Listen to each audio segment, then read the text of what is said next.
मैं आपको आश्वासन देता हूं कि ये बड़ा इंटरेस्टिंग सेशन होगा, क्योंकि ये एक बड़ा यूनिक, इसके अंदर बड़ी यूनिक कंटेंट्स है। आमतौर पर काशी मंथन में आकर हमने कश्मीर पे पाकिस्तान को तो हमने घसीट कर वेपराइज कर दिया है बिल्कुल, ठीक है, और बहुत सी इंटरनल सिक्योरिटी इधर उधर की इश्यूज हमने बहुत देखे हैं। मगर ये तीनों सब्जेक्ट जो आपके सामने आगे पेश होने जा रहे हैं, north east specially internal security पूरे देश का, खास तौर पे नॉर्थ ईस्ट, उसके बाद कट्टरपंथी, रेडिकलिज्म एंड रेडिकल आइडियोलॉजी, और तीसरी चीज साइबर वॉरफेयर, इंफॉर्मेशन वॉरफेयर, जो अभी बात कर रहे थे हम नैरेटिव कंट्रोल की, इन चीजों के ऊपर हम बात करें।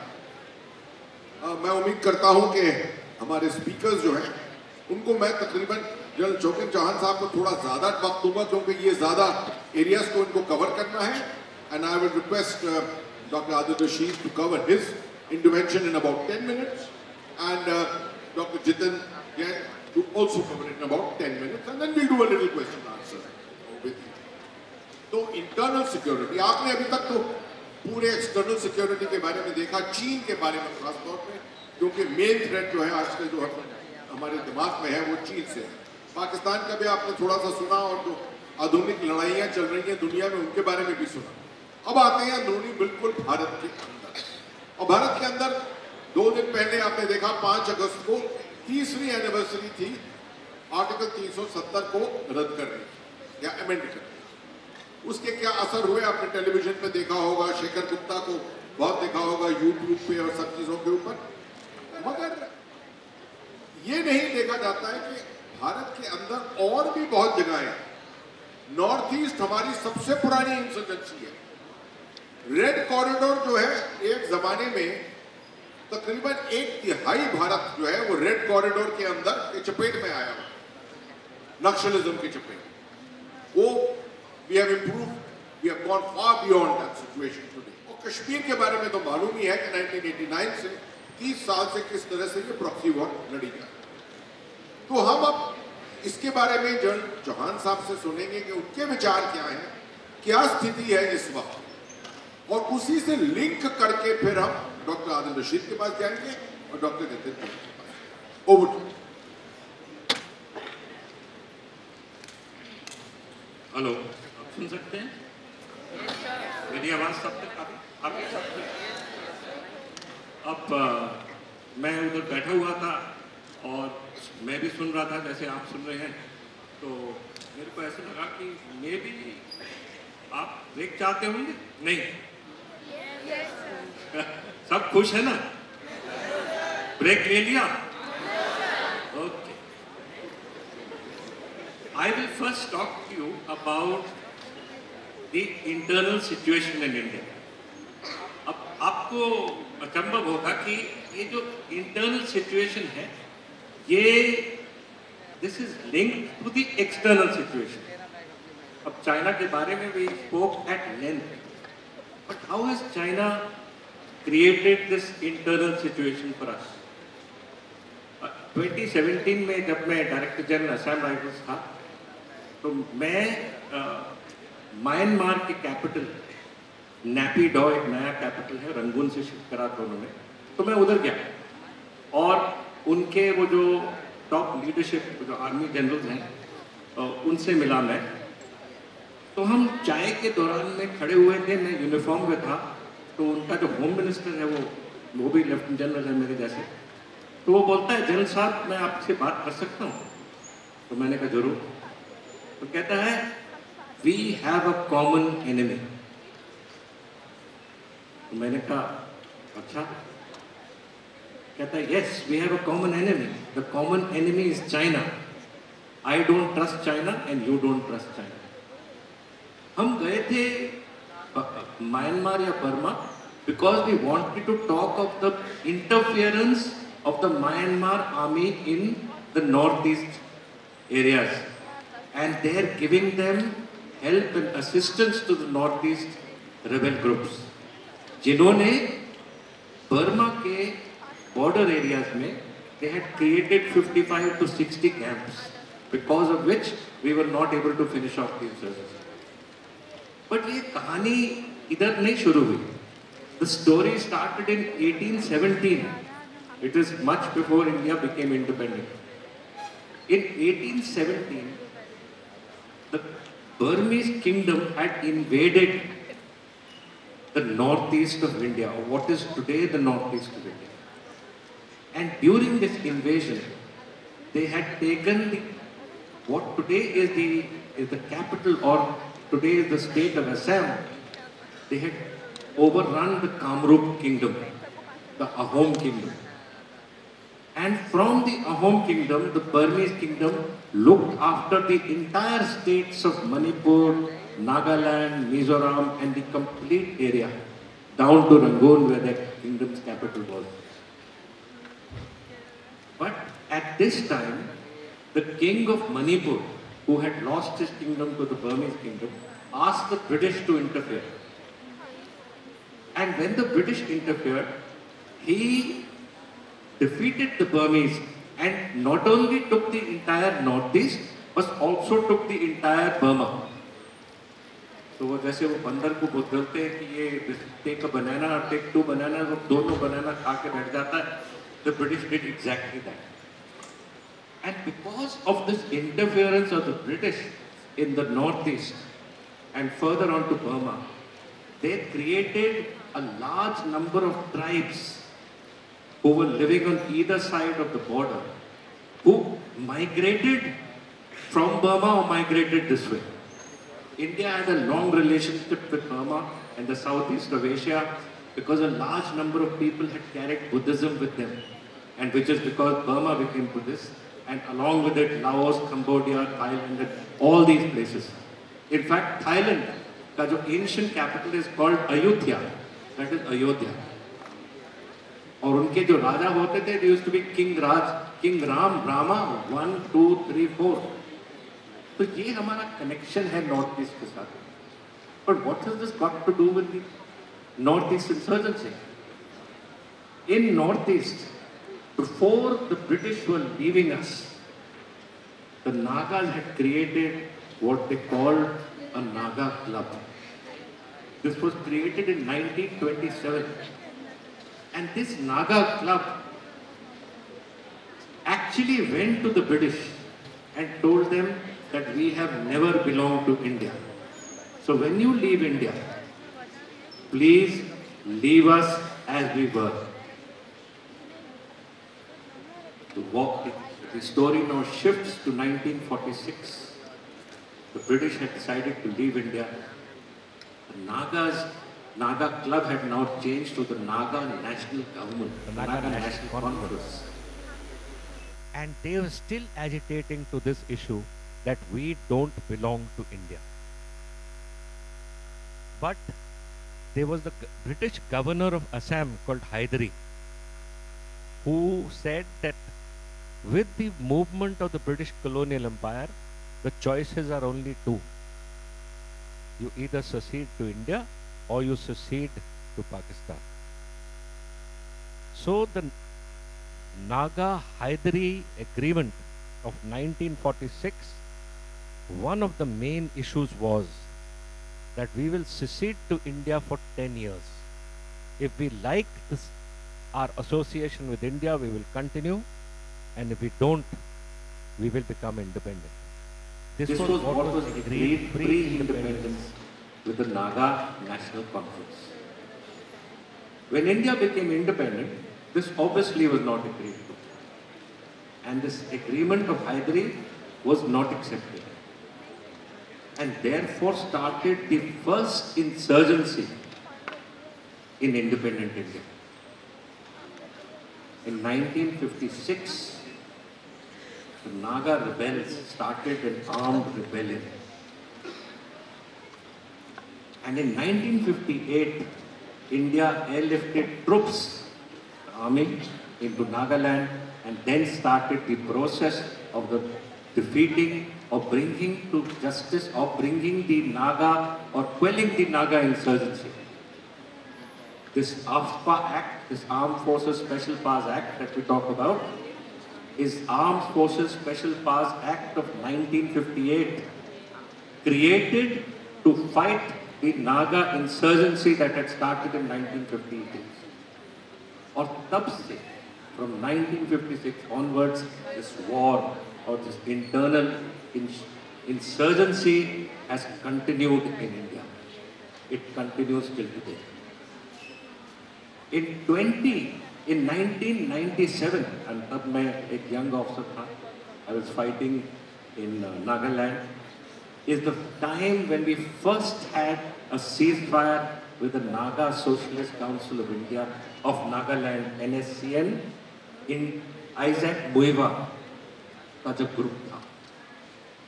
And from that ceasefire, slowly peace has started. But because of this continuing insurgency that was there in the northeast, another insurgency was brewing. In 1967, we had Charu Mazumdar. I don't know how many of you remember Charu Mazumdar from the Communist Party of India, Marxist. I'm so happy to hear that. Charu Mazumdar started the first process from a small village in West Bengal along the Nepal border called Naxalbari. And this movement therefore is known as the Naxalite movement. From 1967 onwards, these Maoists who took their education from Chairman Mao of China, so obviously अगर China से education ले रहा है, तो China का interference तो जरूर होगा. This Marxism or the insurgency spread to 8 states of India.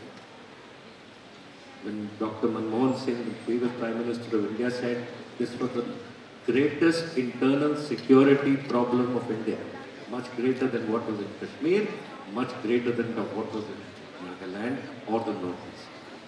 In between these two insurgencies, there was another insurgency that was in Mizoram. In 1962-63, there was the Motam famine. Motam happens every 14 years when the rats emerge because the crops fail. And the rats ate up all the crops in what is today called Mizoram. At that time it used to be called Lushai Hills, which was actually a part of Assam. And because the government of Assam did not react to what happened in Motam and a large number of people died, the Mizos created the Mizo National Motam Front to fight this Motam epidemic. And from the Mizo National Motam Front, they created the Mizo National Front, which started this insurgency in India. So the first agreement that we had was with Nagaland in 1976 called the Shillong Accord, where the Nagas agreed to give up their weapons. But in 1978, certain disaffected Nagas refused to give up their weapons and restart the insurgency. With Mizoram, we brought the situation under control, and in 86, we had an agreement which is lasting till today. Now the next issue comes of the issue of Khalistan, 1984. Along with the Siachen Glacier was also the issue of the Khalistan movement. Also helped by Pakistan, also brought in by an external situation, also created by a problem. The Khalistan issue finished and the Kashmir issue started. By 1989, India had started facing the Kashmir issue. And the Kashmir issue started with an insurgency. Insurgency का क्या मतलब है? Internal. The internal people. And the first lot who we fought in Kashmir, because I was one of the first people fighting there in 1989, was the JKLF, the Jammu and Kashmir Liberation Front. And the JKLF was replaced by the Hizbul Mujahideen, who were helped by Pakistan. And from the Hizbul Mujahideen came the Lashkar-e-Toiba. And slowly and surely, Pakistan started moving Pakistan-based terrorism into Kashmir, and now it has become an externally controlled terrorism, which continues till now, and the story will know. So Nagaland, we have relative peace, We have ceasefire, but we don't have an agreement. Mizoram is quiet, Khalistan is quiet, but can restart, but won't start, and it is being helped again by people from outside. And Kashmir, the situation is there. So thank you so much for listening to me. There is so much to cover and so much to think. Thank you. That was absolutely superb. In fact, you covered the whole thing in about 11 to 12 minutes. That's a great challenge. मैं उसी से मैं एक Q लेता हूँ doctor Adil Rashid के लिए। General Chauhan ने आखिर में बात की खालिस्तान की और कश्मीर की, और याद रखिए कि 1977 में जब जियाउल हक, सदर जियाउल हक आए, पावर में आए, तो उन्होंने एक तजवीज़ बनाई। खास तजवीज़ इसलिए बनाई थी कि 71 में भारत ने पाकिस्तान की फौज को पछाड़ा था, बांग्लादेश को बनाया था, और अब पाकिस्तान देख रहा था कि कैसे भारत के खिलाफ वो जो है रिवेंज ले सकते, कैसे उसको जो भारत ने उसके साथ किया कैसे पाकिस्तान कर सकता। पाकिस्तान ने जो तजवीज़ बनाई इसमें बहुत चीज़ें शामिल थी, वो एक बहुत ज़रूरी चीज़ है जो आपको मालूम है, वो था कि अगर इस्लामिक कट्टरपंथी को हम ले आए, कि वो ले आए, तो पाकिस्तान को कश्मीर के साथ जोड़ने में आसानी है। कश्मीर के अंदर जो सूफियत आइडियोलॉजी थी वो भारत के सेकुलर आइडियोलॉजी से बहुत ज्यादा नजदीक है। तो अगर कश्मीर सूफी रहा तो कश्मीर कभी भी पाकिस्तान का हिस्सा नहीं बना। वो जरूरी था कि कट्टरपंथी लाकर एक खास तौर की इस्लामियत लाकर कश्मीर, पाकिस्तान और मिडिल ईस्ट के साथ जोड़ना। ये कोशिशें चलती रही, यहां तक कि 1000 मस्जिदें जो है उनके हाथ चेंज ऑफ हैंड्स हुआ। आपने देखा कि कश्मीरी सूफी मौलवी जो थे वो हट गए और बाकी आ गए, कश्मीर यहाँ से, आजमगढ़ से और आपके इलाकों से, यहाँ से। और ये एक एंटी इंडिया एक तरह से मूवमेंट शुरू हो, जिसको पाकिस्तान ने और भड़कावा दिया। वो कट्टरपंथी का क्या हालत है? कश्मीर को हमने बहुत हद तक कंट्रोल किया है। क्या अभी कुछ हो रहा है हमारे तरफ से सिक्योरिटी के तौर पे कि इस कट्टरपंथी को कंट्रोल किया जाए, डी रेडिकलाइजेशन, काउंटर रेडिकलाइजेशन किया जाए? इन चीजों के एक्सपर्ट हैं डॉक्टर आदिल रशीद। इन्होंने बहुत एक्सटेंसिव रिसर्च की है इसके ऊपर, और IDSA के ये सदस्य हैं, वहाँ रिसर्च फेलो हैं। तो अब इनसे सुनेंगे इसके बारे में। Thank you very much. नमस्कार, जय हिंद। मैं आपसे, मैं काशी में हूँ, मेरे लिए बहुत बड़ा एक सौभाग्य है, और मैं मयंक साहब का बहुत आभारी हूँ कि मुझे यहाँ ये मौका दिया कि मैं आप सबको संबोधित कर सकूँ। ये 10 मिनट में बहुत सारी बातें करना बड़ा मुश्किल काम है, और आप सबको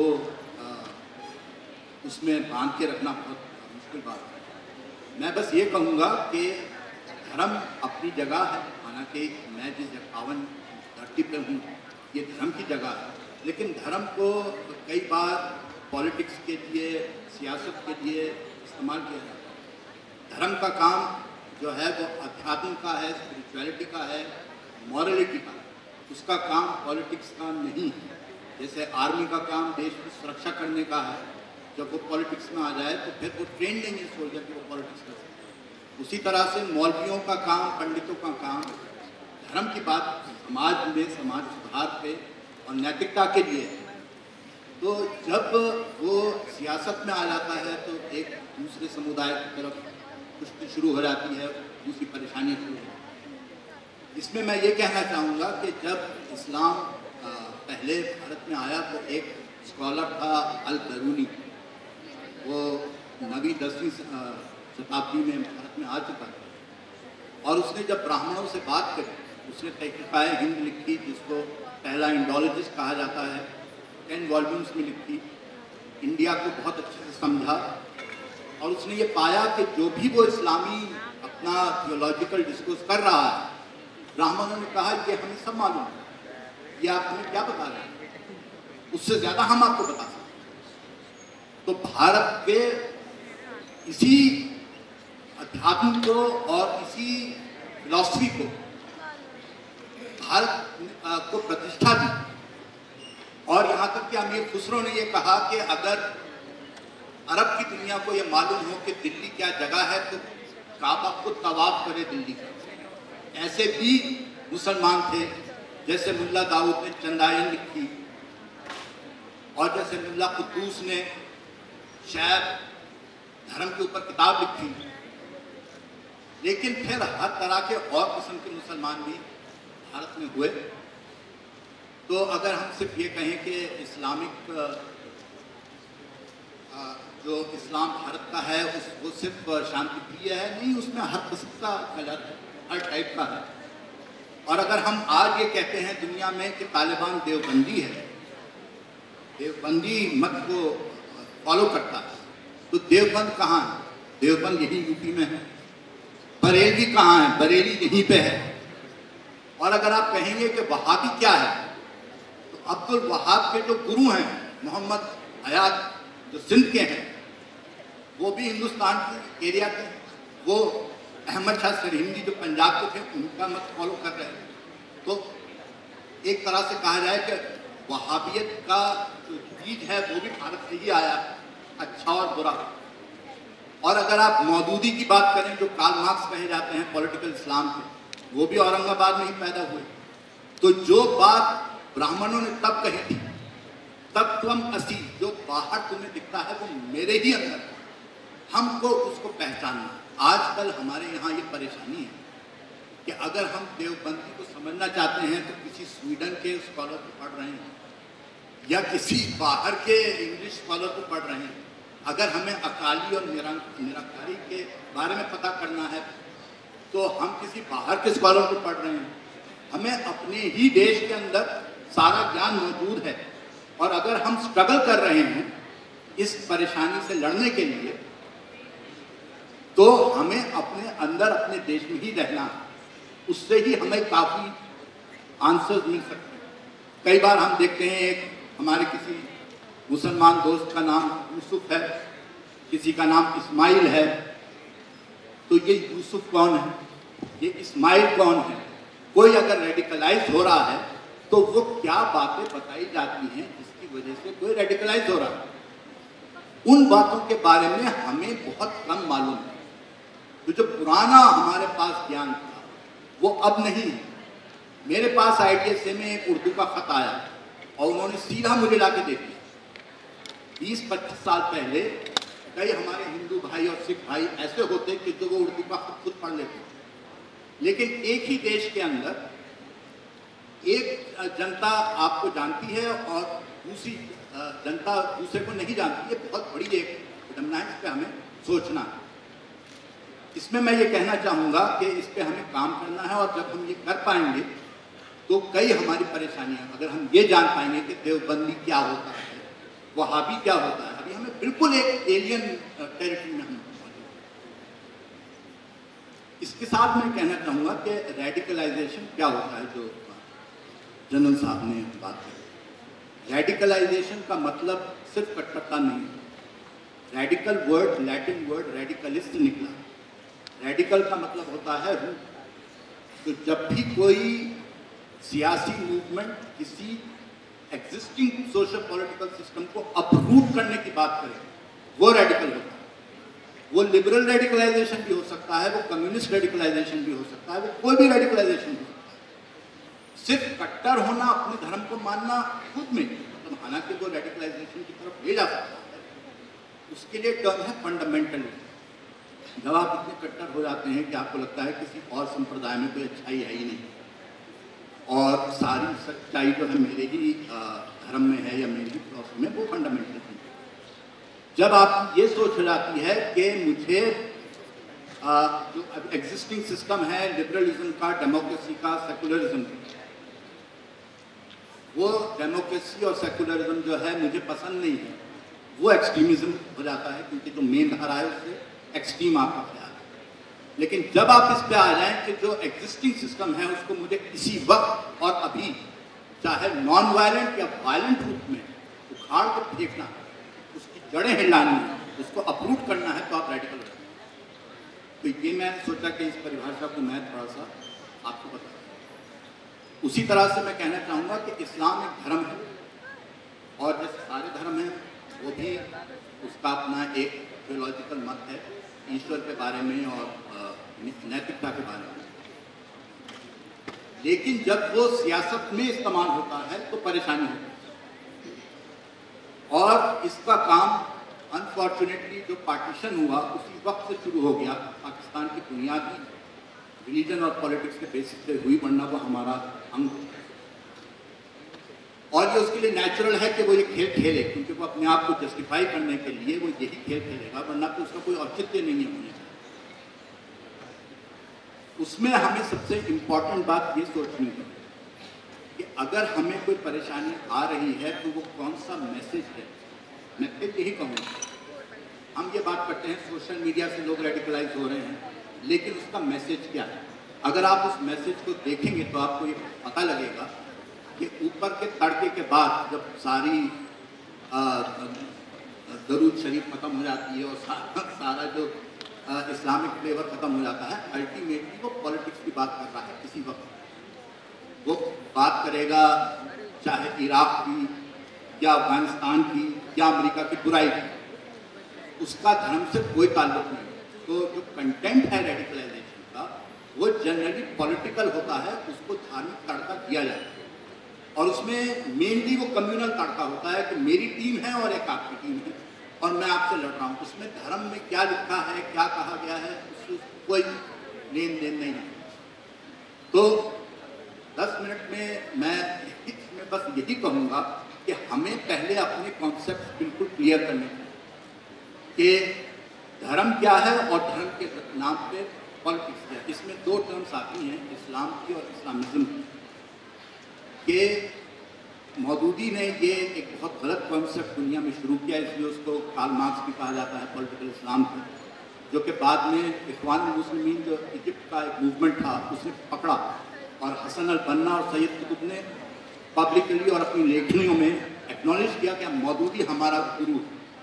मौदूदी का ये कहना था कि इस्लाम जो है वो धर्म नहीं है, वो एक पॉलिटिकल मूवमेंट है। उसने ये कोशिश की कि इस्लाम को कम्युनिज्म की तरह एक पॉलिटिकल मूवमेंट बनाया जाए और सारा जो पिछले 100 साल से एक नया ये जिहादी मूवमेंट शुरू हुआ वो पहले इस्लामिस्ट मूवमेंट की तरह शुरू हुआ, उसके बाद इसमें फिर और कट्टरता की वजह से जिहादिस्ट मूवमेंट को बन गया।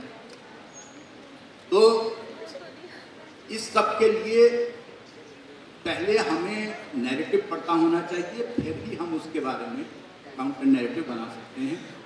और इसमें हमें धर्म को अलग रखना चाहिए और जो धर्म के नाम पे अपनी सियासत चला रहे हैं उनको समझना। I make more answers when we मैं समझता हूं कि 10 मिनट में आपने बहुत ही बढ़िया तरीके से इसका निचोड़ जो है समझा। मैं आपको इसके ऊपर इतनी छोटी सी टिप्पणी करूंगा सिर्फ। याद रखिए ताली तब बजाइए जब आपको समझ आ जाए, ठीक है? ये बहुत तफसील से समझने की चीज है और ये भारत के लिए आगे फ्यूचर की बहुत अहमियत की चीज है। याद रखिए लिबरलिज्म और रेडिकलिज्म के बीच में फर्क क्या है।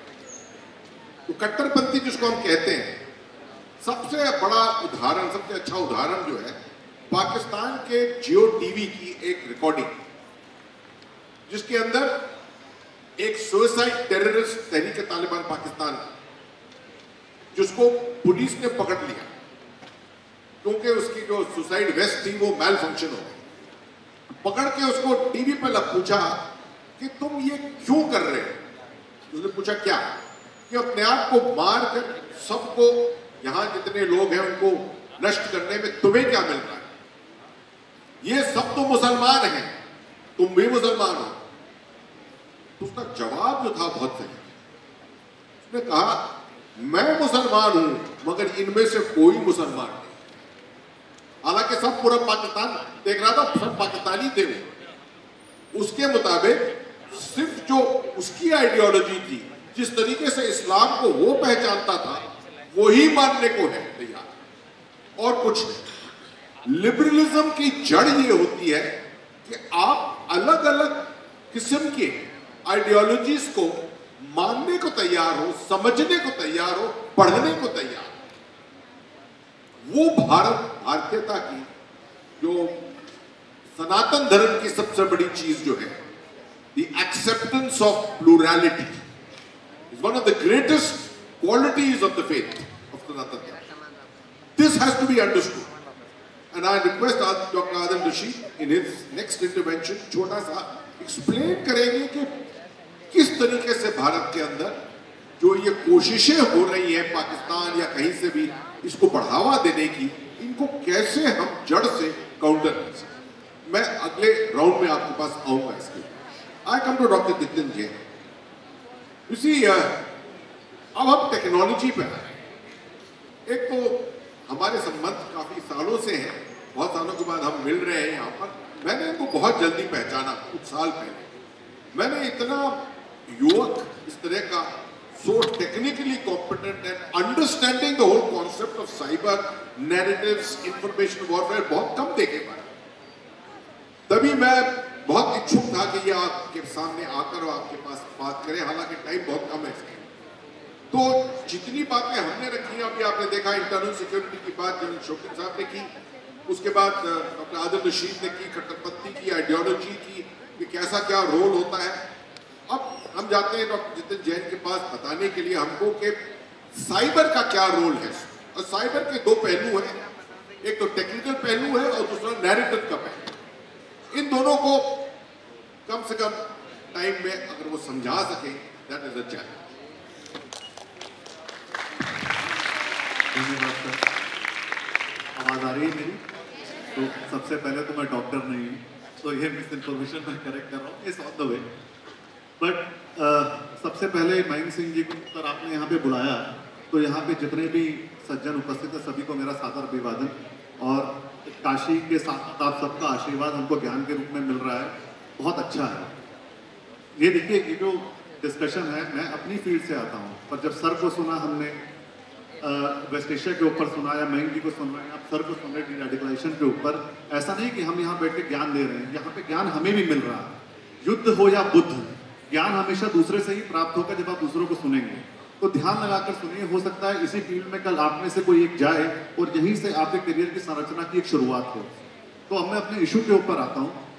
देखिए, अब सब लोग हिस्ट्री वगैरह कॉलेज में पढ़ते हो ना, इतनी मोटी मोटी किताबें, है ना। तो अब वो क्वार्टरली और हाफ ईयरली भूल जाते हैं, सीधा फाइनल पे जाते हैं, फाइनल एग्जाम के ऊपर। तो हम पिछले खाली 100 साल की बात करते हैं, जो 200 साल पहले हो गया वो सिर्फ कहानी है, अब हम उसमें कुछ कर नहीं सकते। पिछले 100 साल के अंदर अगर आप देखें, जो पहले 50 साल हैं, पहले जो 2 विश्व युद्ध हैं, वर्ल्ड वॉर्स हैं, ये वो इरा है that whoever was mighty, whoever had the strongest military, whoever was most powerful, they carried out conquest, they invaded countries, they changed borders, geographies, चाहे वो हिटलर हो या उससे पहले मुसोलिनी हो या जापान का वो हो, जिसके पास ताकत थी वो राजा था। 50 के बाद एक युग आया जब ये यूएन वगैरह आ गए, there are alliances of countries, multi country arrangements for peace और stability। तो एक तरीका आया, जो पावरफुल थे उनकी डेफिनेशन चेंज हो गई। ये वो लोग हुए जिनके पास सबसे ज्यादा पैसा था। आप फ्रांस ले लीजिए, जर्मनी ले लीजिए, जो पैसा फेंक के हथियार खरीद पाया, जो अपने पैसे से ज्यादा शक्तिशाली मिलिट्री खड़ी कर पाया, या अपने पैसे से अलायंस बना पाया, चाहे नाटो क्यों ना हो, कि 5% सबने अपना बजट डाला, you make alliance of stronger military, या आपने पैसे देके अच्छे टैंक, अच्छे थर्ड जनरेशन फाइटर खरीदे। पैसे से आपने बहुत कुछ किया, अपने आप को सशक्त बनाया, और उसी पैसे से आपने दूसरे को कमजोर बनाया। आपने इकोनॉमिक सैंक्शंस लगाए। आज भी आप यूक्रेन रशिया युद्ध के अंदर देख रहे हैं, जो देश लड़ना नहीं चाहते मगर मैदान में उतरना चाहते हैं, वो ये समझा रहे हैं कि I will put financial sanctions, मैं इकोनॉमिकली तबाह कर दूंगा। जो बिडेन साहब ने कहा कि रूबल का मैं रबल बना दूंगा, ये सब इकोनॉमिक्स है जो धीरे धीरे कोलैप्स हो रही है। फाइनेंशियल सेक्शन ज्यादा काम नहीं कर रहे। उसका रीजन ये है कि पिछले 20 साल अगर आप देखें तो 2000 के बाद युग बदल गया। जिसके पास ज्यादा तकनीकी क्षमता है, जिसके पास इंटेलिजेंस है, जिसके पास इंफॉर्मेशन है, वो ज्यादा बवाल खड़ा कर सकता है। आप विकिलीक्स का एग्जांपल देखिए। आप एक देश के सारे प्राइवेट इंटेलिजेंस केबल बाहर निकाल दीजिए, आपस में इतने रिफ्ट पैदा हो जाएंगे, कोई किसी के एम्बेसडर को बाहर निकाल रहा है, अलायंस बदल जाते हैं कि कौन मेरे लिए बंद कमरे में क्या कर रहा था। सामने आप कितनी भी इज्जत दें, आजकल उसका फर्क नहीं पड़ता, बंद कमरे में आपने मेरे बारे में क्या कहा, वही इंटेलिजेंस है और वही डिफाइन कर रहा है। दूसरा, हम सब ने पेगासस के बारे में सुना, एक मैलवेयर के बारे में सुना। इसमें मत कहिए कि किसने खरीदा, किसने क्या इस्तेमाल किया, मगर ये सीधे तकनीकी रूप से क्या संभव है और उसने इजराइल के लिए क्या किया। आज विश्व का सबसे छोटा देश, सबसे कम हैकरों वाला देश, सबसे बड़ी साइबर शक्ति है, क्योंकि संगठित तौर पर काम कर रहा है। और उन्होंने पेगासस को सऊदी अरेबिया को, यूएई जैसे देशों को जो कहा जा रहा है बेचकर, वहां मित्रता कर ली जो आपके जानी दुश्मन थे। तो ये वो टेक्नोलॉजी है जो इंफॉर्मेशन के साथ साथ it will change the shape of your foreign policy, new alliances make will new friends, because dependency सबको चाहिए, किसी को खाना चाहिए, किसी को पैसा चाहिए, किसी को टेक्नोलॉजी चाहिए। तो जब हम ओवरऑल साइबर की बात कर रहे हैं तो हमें ये देखना होगा कि उसके दो पहलू हैं। पहला है इंटेलिजेंस, सर्वेलेंस। उसमें भारत की अगर आप तुलना करें, अगर आप या डिस्ट्रप्शन की तुलना करें, सबवर्जन की तुलना करें, प्रोपेगेंडा की हम बात कर रहे हैं, जब तुलना किसी से होगी तो तुलनात्मक कंपैरिजन आकलन किसी ना किसी से होगा। आप कहें कि मैं फर्स्ट आया तो ये नहीं हो सकता कि मैं अकेले दौड़ा था, उस रेस में कितने थे पहले ये पूछा जाता है। तो अगर आप 10 साल, मात्र 10 साल की मैं बात कर रहा हूं, अगर आप अपने आप को पाकिस्तान और चीन को साइबर शक्ति के, जो मेरा अनुभव है 15 साल में कंपेयर करें, तो हम ये कह सकते थे अगर भारत यहाँ खड़ा है टेक्नोलॉजी और साइबर के अंदर, पाकिस्तान यहाँ खड़ा था और चाइना वहाँ खड़ा था। आज 10 साल बाद हमारे सारे परिश्रम, पॉलिसी और हमारे बातचीत के बाद हम यहीं खड़े हैं, शायद यहाँ आ गए, पाकिस्तान हमारे बराबर आके खड़ा हो गया और चाइना वहां खड़ा है। तो जब हम अपनी हकीकत को, अपनी कमजोरी को जानेंगे, तभी हम जानेंगे कि हमें सशक्तिकरण कब शुरू करना है और कितनी तेजी से शुरू करना है, हमारे पास कितना समय है, दवाई उतनी ही तेज दी जाएगी। तो आज भारत के अंदर अगर देखा जाए तो साइबर के लिए, इंटेलिजेंस के लिए हम सामान बाहर से खरीदते हैं, एक स्टैंड बाय अरेंजमेंट हमारे पास है कि हम ठीक ठाक काम कर लेते हैं। मगर अगर कहा जाए क्या आप सबने सुना है कि चाइना ने हमारी पावर ग्रिड हैक कर दी, ये हो गया, डेटाबेस हैक हो गया, कई अखबारों में खबरें आती होंगी और आपने हमारे जैसे कई लोगों से सुना होगा कि टेलीकॉम सेक्टर बंद करना, काम करना बंद कर देगा, चाइना से ये शक्ति है। मगर कभी क्या चाइनीज मीडिया में छपता है कि भारत हमारे साथ ये कर देगा?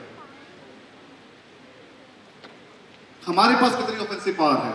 बचपन से, स्कूल से, कॉलेज से हमें यही समझाया गया कि हम तो बुद्ध के देश है, हमने किसी पर कभी हमला नहीं किया, हमने किसी की जमीन नहीं जीती। सच्चा इतिहास ये है कि हम हमेशा जमीन आ रहे, हम पर हमला किया गया, और वो हमला इसीलिए हुआ कि हमले को हम दोबारा हमला करने की ताकत शायद हमारे पास कम पड़ रही थी। जैसे बेंजामिन नेतन्याहू ने कहा कि world makes friends with the powerful, world makes allies with the powerful. So war is necessary for peace, and the peace is sometimes a pause between the war, and how do you use that pause, whether to prepare for the war or to prevent the war or whether to win the war is our choice. तो मेरे उसमें मैं बड़ा clear हूं sir, जब हम cyber की बात करते हैं कि हमारी दुश्मनी इस समय पाकिस्तान से नहीं है, हम उससे आगे तो निकल ही जाएंगे, इतनी हमारे अंदर काबिलियत है। हमारी कंपैरिजन दौड़ नहीं, हमारी दुश्मनी चाइना से है। ये जो एक हमारी साइकी है, हम कई कॉन्फ्रेंस में जाते हैं कि चाइना हमारा ट्रेडिंग पार्टनर बने, हमारी इंटरडिपेंडेंसीज हो, ये होना चाहिए, पर मैं इसके सख्त खिलाफ हूं। मुझे लगता है कि दुश्मन को दुश्मन समझना चाहिए। अगर आप दुश्मन को दोस्त समझेंगे तो वो सीना शायद खंजर सीने में नहीं, पीठ में ठोकेगा। तो जिस दिन आप और हम सब चीन को दुश्मन मानेंगे, तो ये जो सबसे बड़ा यज्ञ है आत्मनिर्भर भारत बनाने का, चीन को घुटनों पे लाने का, उसमें हम सबको योगदान आज से देना है। आप सोचेंगे मैं कभी आर्टिफिशियल इंटेलिजेंस का, बिग डेटा का इंजीनियर बनूं, 3-4 मिनट बचे सर, अभी तो 3-4 मिनट बचे, तो मैं वो योगदान तब शुरू नहीं होगा। आज हमारे पास 70 लाख करोड़ का ट्रेड डेफिसिट मेरे ख्याल से करीबन चीन से है। मतलब अगर हम 100 लाख करोड़ करते हैं, 30 लाख हमें आता है, 70 का है। वो 70 लाख करोड़ मेरी नजर में इस financing our own destruction, it is buying weapons to kill our own soldiers. हम अपने नीचे बम लगा रहे हैं और फुलझड़ी भी जला रहे हैं। बारूद भी हमारा है, माचिस भी हमारी है, शरीर भी हमारा है, मजे कोई और हो रहा है। और ये जो नैरेटिव की बैटल है जहां हम हार गए, हमें जब चीन में गलवान में हमारे 48 जो सैनिक हमने चीन के शहीद किया, हमारे शहीद हुए, ये वो समय था आम जनता के अंदर वो जगाने का कि बॉस अब आप चाइना का बायकॉट शुरू कीजिए, ज्यादा नहीं तो कम से कम पटाखे मांझे लेना बंद कीजिए, धीरे धीरे महंगे फोन लीजिए, महंगे राउटर लीजिए। 50 सैनिकों के मरने के बाद आप किसी के फंड के अंदर पैसा डालते हैं, वो मैटर नहीं करता। अगर हम सब 100 रुपए महंगा राउटर, सबसे 100 रुपए महंगा सामान खरीदेंगे, ये IIT BHU की जगह है, काशी है। आप मान के चलिए, हम 5G और अभी हम टेक्नोलॉजी की बात कर रहे थे, 5G 3 महीने में आने वाला है। आज से 1000 गुना स्पीड होगी, 25 बिलियन कनेक्टेड डिवाइस होंगे, उसमें से मेरे ख्याल से 8 बिलियन हिंदुस्तान में होंगे। उसके जो सारे सेंसर हैं, उसके अंदर जो आप लोग स्कूल में भी हैं, अटल इनोवेशन की लैब्स यहाँ पे, जो रास्पबेरी पाई और जो आर्डिनो के छोटे छोटे 2000 रुपए के कंप्यूटर आते हैं, आज 97% चाइना से आ रहे हैं। इससे computer, Chinese made computer, do you think आपके सेंसर वहां पे जब युद्ध होगा वो तमाशा दिखेगा? हम 5 साल पहले बात किया करते थे, हम गूगल जैसा कुछ बना सकते हैं क्या, कुछ जीमेल बना सकते हैं कि आज कोई बात नहीं करता, क्योंकि अब गूगल सर्च इंजन नहीं है, email, cloud, operating system, mobile, सब कुछ अनबिलीवेबल। वो अब हम वहां उस जर्नी में उनसे कंपैरिजन कर नहीं सकते। जितना चाइनीज मोबाइल हम इस्तेमाल कर रहे हैं, जितना चाइनीज इक्विपमेंट हम खरीद रहे हैं, router, Chinese technology, TikTok, AI app, जितना हम इकोसिस्टम में भरते जा रहे हैं, उनके पास 48% पेटेंट आज 5G के हैं। We are moving towards a journey of no return, irreversible disaster. जितना आगे जाएंगे उतना कुआं गहरा है, दलदल गहरा है, निकलना भारी है। इसलिए जरूरी है कि चाहे पॉलिसी मेकर हो, हम इनसे कहना बड़ा इजी है कि आप हुआवी को बैन कर दो, ये कर दो, हमें भी खोजना बंद करना है। तो ये तो है साइबर की शुरुआत कि हमें ये नहीं सोचना कि हमें चीन के आगे मौका सिर्फ एक, आप चीन के आगे घुटने टेकना चाहेंगे या उसे घुटने पे लाना चाहेंगे। सवाल बस दो है, बाकी सब मिथ्या बातें हैं, बाकी सब कमजोरों की बातें हैं कि मित्रता हो, ट्रेड हो, कमजोर ये बातें करता है। अगर आप शक्तिशाली होंगे तो ट्रेड की बात वो करेगा कि भारत से ट्रेड करें या कैसे मैनेज करें।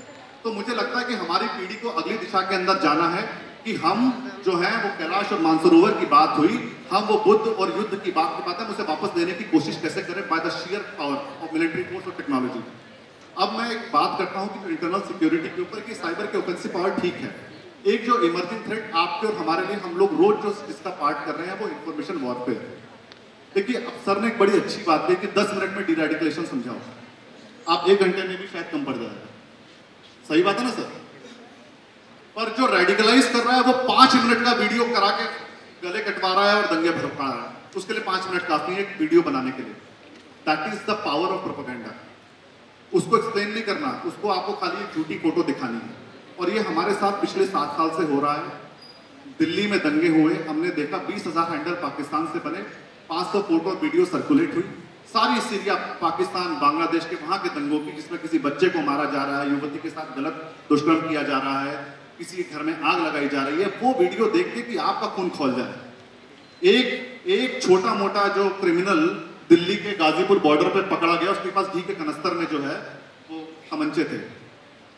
मतलब हिंदुस्तान में कई जगह बात पर तमंचे चलते हैं और यूपी में तो बिना बात के भी चल जाते हैं, है ना? तो घी के क्रिमिनल पकड़ा गया, दंगों के बीच में वीडियो वायरल हो गया कि ये RSS के लोगों ने वेपन मंगा लिए हैं, तैयारी आप भी कर लीजिए। और हिंदुओं में उल्टा वायरल हो रहा है कि मुसलमानों ने बम बंदूक मंगा लिए हैं, अब आप भी तैयारी कर लीजिए। अब जो बेचारे कुछ नहीं था वो सच में ले आए और अगले दिन लड़ मरे।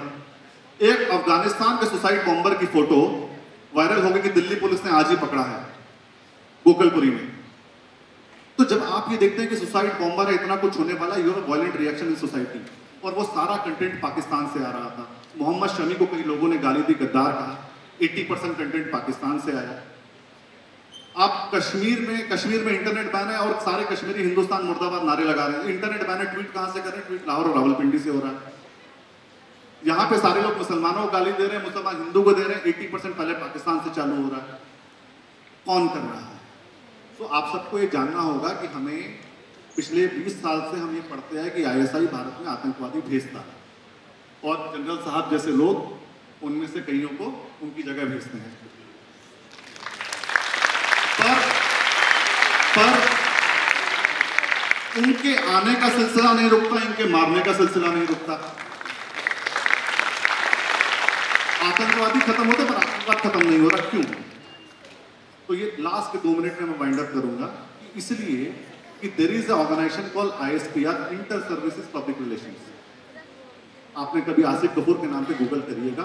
50 साल पहले वो पाकिस्तान आर्मी की एक PR एजेंसी थी, आज वो एक फुल फ्लेजेड 4000 लोगों की प्रोपेगेंडा एजेंसी बन चुकी है, one of the best in the world. उसका काम सिर्फ 3 है। पहला, भारत के अंदर राजनीतिक विभाजन इतने पैदा करो कि आपस में लड़ मरे।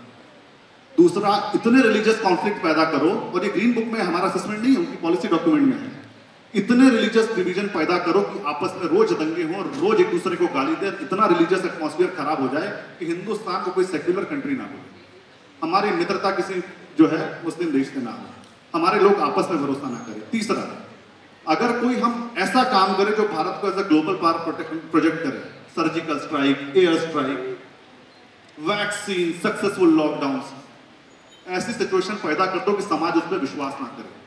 मतलब कुल मिला के कि उनका झूठ, सारे झूठ दोपहर तक बाजार में बिक जाए और हम अपना एक सच लेकर शाम तक खड़े रहें और कोई हमारे पास ना आए। और उन्हें ये समझ में आ गया कि एक झूठ के लिए, हमें कहा जाता है ना, एक झूठ के लिए 100 झूठ बोलने पड़ते हैं। पाकिस्तान की फिलॉसफी दूसरी हो चुकी है, उन्हें समझ में आ गया बहुत से 1000 कट्स वाली पॉलिसीज प्रोपेगेंडा से बहुत अच्छी चलेगी, क्योंकि उनके हिसाब से 100 झूठ एक सच बनाते हैं। ये उनकी फिलॉसफी है। तो ये जो प्रोपेगेंडा है, they are designing propaganda videos, movies, they are running, ISI is running a internship programme. आप सबको इंटर्नशिप अभी कॉलेज में करनी होगी। They are inviting scholars across the world, domestic and from foreign universities like Oxford and Harvard. Idea is to create a network of fake writers and propaganda machine, and in that garb, they are creating a sinister force which will lie 100 times, and there will be 100 people across the world जो बोलेगा कि यार सच यही बोल रहे हैं पाकिस्तानी, हिंदुस्तान का पता नहीं। आप सर्जिकल स्ट्राइक कीजिए, आप कह रहे हैं 200 मर गए, वो कह रहे हैं 5 कौवे मरे।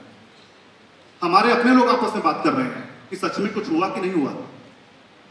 सच में हुआ, विश्वास कीजिए। ये जो डाउट पैदा किया जा रहा है, ये ISPR की ताकत है। ये वो ऑर्गेनाइजेशन है which is running an invisible propaganda war to ensure that they radicalize at least 1000-2000 Kashmiris every year and take them towards radicalization and terrorism. तो ये जो टेररिस्ट जो पैदा हो रहे हैं, जो रेडिकल कंटेंट आ रहा है, ये ISPR से हिंदुस्तान में इतनी रिलीजियस तबाही पैदा करी जा रही है जिसको काउंटर करना बहुत मुश्किल है। तो एक छोटा सा काम हम लोग कर सकते हैं। एक, जब दो लोग सोशल मीडिया के ऊपर हिंदू और मुस्लिम की बहस कर रहे हो, तो ना तो लाइक करें ना कमेंट करें, नमस्ते करें, पढ़ ही मत, फॉरवर्ड करने की बात दूर है, ठीक है। दूसरी बात, अगर आपको कुछ ऐसा लगता है किसी ने कुछ गलत बोला है, फेक है, और उसका रिलीजन से 1% भी ताल्लुक है, तो उसे रिपोर्ट करें। मान के चलिए 80% की दुकान आप और हम मिलकर बंद कर पाएंगे।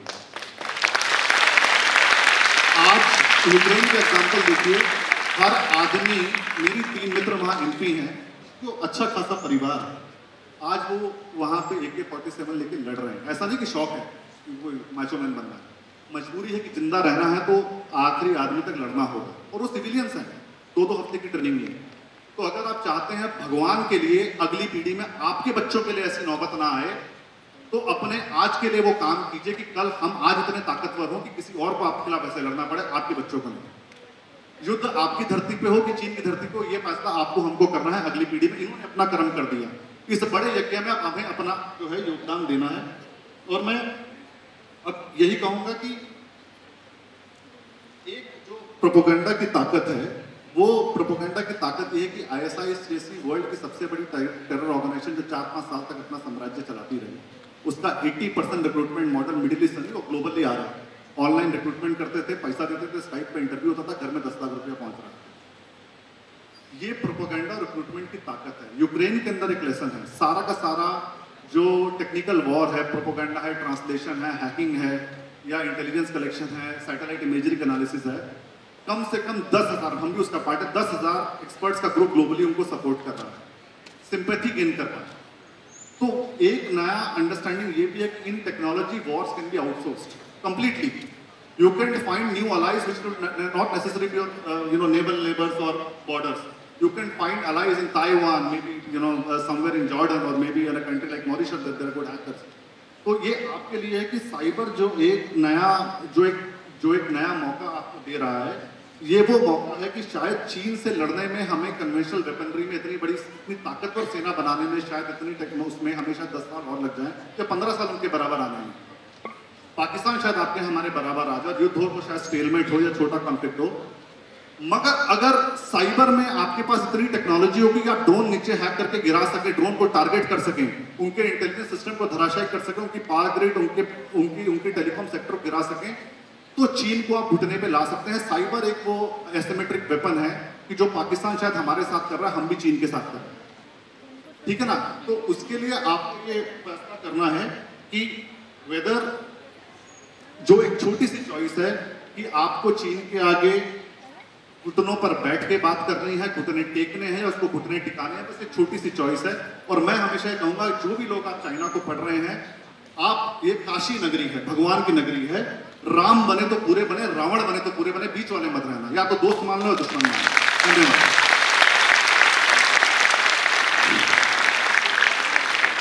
थैंक यू, शुक्रिया बहुत बहुत जितिन जैन साहब। आपको डॉक्टर नहीं कहूंगा, माइनस डॉक्टर कहूँ, ठीक है। मगर आपने डॉक्टरी तो दिखाई दी। You have shown that you are a doctor of communication strategy, right? And I always knew, मुझे तो मालूम था कि मैंने नाइन साहब को ये रिकमेंड किया था कि उनको बुलाया जाएगा। I am just going to come back to doctor Adil Rashid first to link up this together. किसी एक चीज आपने छोटी सी तो सही नहीं बताई, was that the ISPR was not raised 50 years ago, it was raised in 1949. 1949 और इसके बारे में मैंने काशी मंथन में बहुत दफे बात की। क्यों लोग काशी मंथन में याद नहीं रखेंगे इसके बारे में, कम्युनिकेशन स्ट्रेटेजी के बारे में, साइबर के बारे में मेरे लफ्ज नहीं याद रखेंगे? इसकी वजह है जितिन जैन साहब जो है कि यही तो civilian and he is a civilian warrior. And what you require is an information warrior. मैं तो जो हूं ना, I am a warrior with a weapon. तो I am not as convincing. इन्होंने जो आपको बताया, असलियत बताई। पाकिस्तान के अंदर ISPR today has a strength of 5,000 information warriors. हर 5 तारीख को, परसों मेरे पास 3 तारीख की रात को मैसेज आया कहीं से कि ये चीजें ISPR ने बनाई है, ये 5 तारीख की सुबह को सोशल मीडिया में डाला जा रहा है। हमको मालूम था, मगर हम अपने तरफ से इसको काउंटर नहीं कर पाए। It came to us too late and we had not established ourselves sufficiently to do it. क्यों? एक तो सब डिपेंड कर रहे हैं कि ये आर्मी करेगी, फौज करेगी। अरे फौज में काबिलियत नहीं है इसकी, ये काम फौज का नहीं है। हम आपको राह दिखा सकते हैं, ये काम जो है आपका है, ये काम जो है एकेडमिक इंस्टीट्यूशंस का है।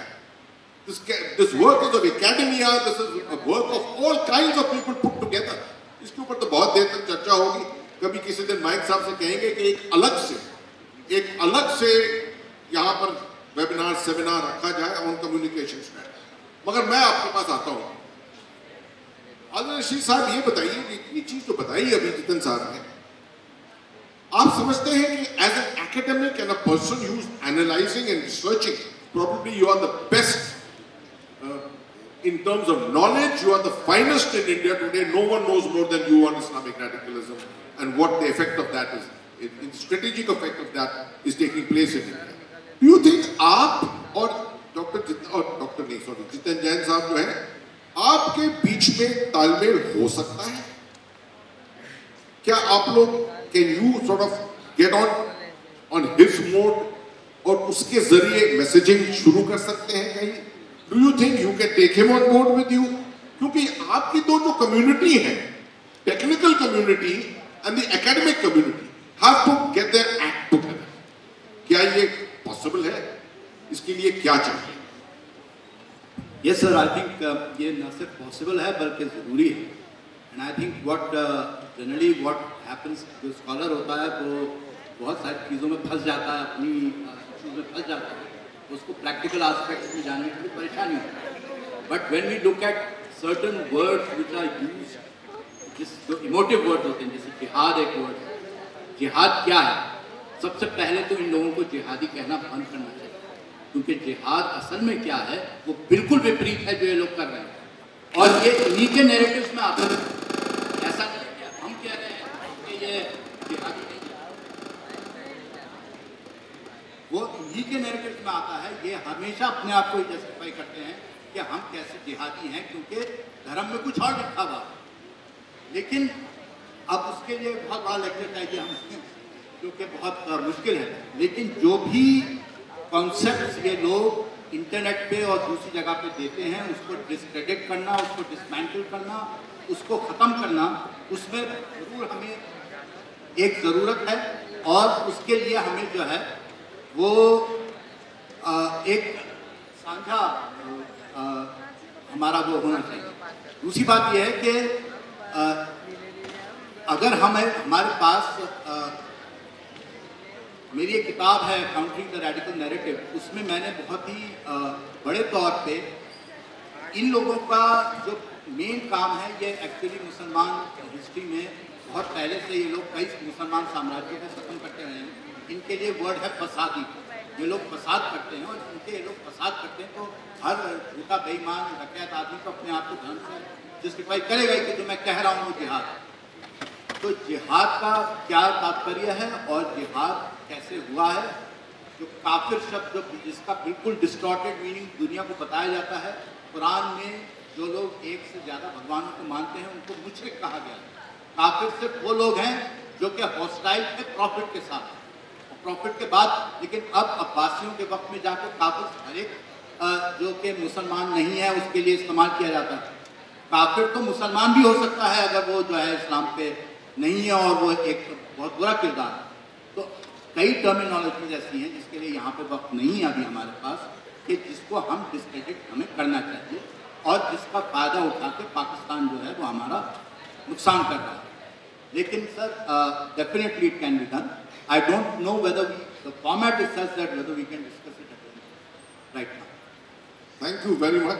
मैं आपसे यही सुनना चाह रहा था।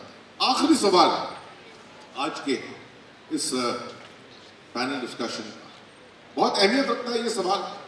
जनरल शौकत चौहान सिर्फ डीजी असम राइफल नहीं रहे हैं, इन्होंने एक बहुत जबरदस्त अपॉइंटमेंट, जवाबदारी का अपॉइंटमेंट जो है भारत की फौज में निभाया है, वो है ADG-PI। किसी ने सुना है कभी ADG-PI? क्या है ये? ADG-PI भारत का ISPR है, भारत का ISPR, inter services public relations जो पाकिस्तान का है उसका इक्विवेलेंट जो है वो ADG-PI है भारत। 7 साल पहले, जन साहब को शायद भूल गए होंगे, 7 साल पहले इन्होंने मुझे एक दिन बुलाया था एक होटल में, वहां पर हमने एक सेमिनार भी किया था इसके ऊपर, इसी चीज के ऊपर। इस 7 साल में भारत ने कोई ज्यादा प्रोग्रेस नहीं की है इस डोमेन। मैं ये बता सकता हूं, हमें इस पर बहुत काम और करना है। तो मैं जानना चाहूंगा जनरल शौकत चौहान से, इनके तजुर्बे के साथ जो इन्होंने इतना सुना अभी डॉक्टर आदिल रशीद को और जितेंद्र साहब को, इनके क्या विचार हैं? क्या ये भारत की फौज कर सकती है, ये भारत की इंटेलिजेंस एजेंसीज कर सकती है, या इसके लिए हमको फाइनली एक सिविलियन इंफॉर्मेशन वॉरियर चाहिए? धन्यवाद सर, आपने पुरानी हिस्ट्री निकाल ली। एक्चुअली ये 2002 में मैं फुल कर्नल था, कश्मीर में कमांड कर रहा था और मेरे को मेरी पोस्टिंग ऑर्डर आया कि आप दिल्ली में आपने एक सेल हम खोल रहे हैं, उसके लिए आप जाइए। वो सेल का नाम था आर्मी लियाजॉन सेल। किसी ने सुना ही नहीं था। जब मैंने पूछा कि कहाँ जाना क्या है, कुछ किसी को पता नहीं था।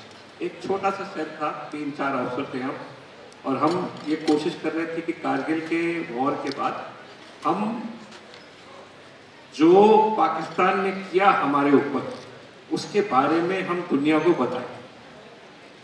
तो उधर से हमने शुरू करा। ये पाकिस्तान फोकस आर्मी लियाजॉन सेल कि हमने शुरू करा एक ये जो बुकलेट्स बनाने, पेपर में लाने, आर्टिकल्स लिखना, टीवी में बात करना, फिल्म बनाना, ये सब हमने आर्मी लियाजॉन सेल में बनाया। पर उसी टाइम सर टेलीविजन के 25-50 नेटवर्क शुरू कर गए और उन सब से भी हमको बताया कि आपने डील करना है। तब मैं जाके चीफ साहब को एक दिन बताया कि सर ये मेरे पास 3 अफसर हैं, मैं ये आर्मी लियाजॉन सेल के साथ ये सब नहीं कर सकता। और फिर 2004 में हमने ये ADG-PI रेज किया। सर बहुत इम्पोर्टेंट चीज़ है, आपने जो बात करी बहुत ही इम्पोर्टेंट है कि हम प्रॉपर इंफॉर्मेशन करें, नॉट ओनली पाकिस्तान के ISPR को काउंटर करें, पर अपना भी नैरेटिव बनाएं। ADG-PI में मैंने जो कोशिश करी कि हम सच के ऊपर ही रहेंगे, क्योंकि पाकिस्तान झूठ बोल रहा है तो भारत की फौज ने सच ही बोलना है। तो जो भी हमने ADG-PI में पुटअप करा वो सब हमने सच में ही करा। पर जैसे जैन साहब बोल रहे हैं, अब I don't know what your age was in 2004, but at that time I started the process of ensuring that ADG-PI becomes an agency which is taken as gospel truth. We have to create institutions, sir, which don't lie, which must tell the truth. Because in the absence of all the lies that are being created here, people should be saying, ये सब तो झूठ बोल रहे हैं, मैं ADG-PI से पूछूं। So it is necessary, sir, to create and to have an institution which tells only the truth. Can one part of ADG-PI also tell lies? Can there be a separate kind of narrative, counter-narrative building? Can we take this war into Pakistan and China? Of course we can. But there, हम सबको citizen warriors की जरूरत है. We need not 1, not 10, not 1,000. We need millions of them to carry our message across the world. All I can say is कि आज भी अगर आप ADG-PI से कोई मैसेज मिलता है तो वो मैसेज 100% ट्रूथ रहेगा, क्योंकि हमने इसी बेसिस पे ADG-PI को क्रिएट करा था, so that there can be a difference between us and the ISP. Thank you, sir. मेरी सलाह होगी सबके लिए, जितने यंग लोग पीछे बैठे हैं और अलग जगह लोग चले भी गए हैं, एक सलाह आपके लिए, ADG-PI के हैंडल को फॉलो करिए, ट्विटर पे, फेसबुक पर उसको फॉलो करिए, इंस्टाग्राम पे फॉलो करिए। आप जो स्ट्रेटेजिक कल्चर की जो हम बात करते हैं भारत की, अगर समझना है कि क्या हो रहा है फौजों के अंदर, फौज क्या करती है, क्या हमारी सिक्योरिटी की इश्यूज हैं, वो ज्यादातर आप वहां से सीख पाएंगे। और फ्यूचर जो है वो आपके हाथ में है। जितना आप करना चाहेंगे भारत के लिए, सिक्योर करने के लिए, आप ही कर सकते हैं, क्योंकि अब ये लड़ाई का माहौल जो है फौजों के हाथ से निकलकर ज्यादातर सिविलियनों के हाथ में आ रहा है। शुक्रिया बहुत बहुत।